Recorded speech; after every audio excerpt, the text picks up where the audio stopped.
Trump says he has canceled a second wave of attacks on Venezuela due to country's cooperation with U.S. President Donald Trump said early Friday that he had canceled a previously expected second wave of attacks on Venezuela due to the country's cooperation with the United States. It comes nearly a week after he ordered a military operation to oust Venezuelan President Nicolas Maduro, who is currently in U.S. custody, along with his wife, Celia Flores. Shortly after that military operation, Trump said in a news conference, "We are ready to stage a second and much larger attack if we need to do so. We actually assumed that a second wave would be necessary. But now, it's probably not."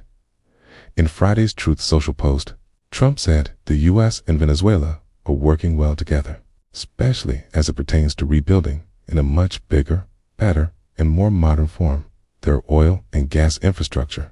Because of this cooperation, I have canceled the previously expected second wave of attacks, which looks like it will not be needed.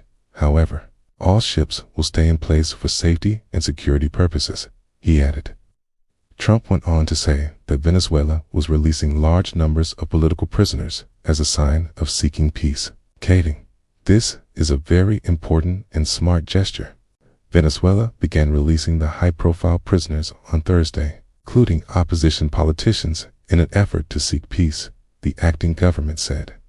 Following the military operation last week, U.S. officials had demanded, among other things, that Venezuela's interim government release political prisoners, according to a source familiar with the U.S. administration's briefing with key lawmakers this week.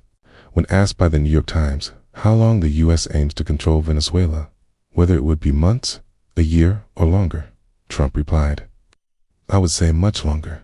Trump also has not ruled out the possibility of longer-term military involvement and said Thursday that his administration will soon begin actions to target cartels on land, following months of strikes on alleged drug boats in the Caribbean and Eastern Pacific. Trump has also said he would say hello to Venezuelan opposition leader Maria Corina Machado when she travels to Washington, D.C. next week. He added in an interview with Fox News that it would be a great honor to share Machado's Nobel Peace Prize after she suggested doing so. The Senate on Thursday, however, delivered a symbolic rebuke to Trump over the operation in Venezuela, advancing a resolution that would limit future U.S. military force in the country without Congress approval. 5 Republicans joined all Senate Democrats in advancing the measure, which is expected to pass next week. Trump to meet with oil executives. On Friday, Trump is set to meet at the White House on Friday with executives from major oil companies to persuade them to increase Venezuela's oil output and make new investments in the country.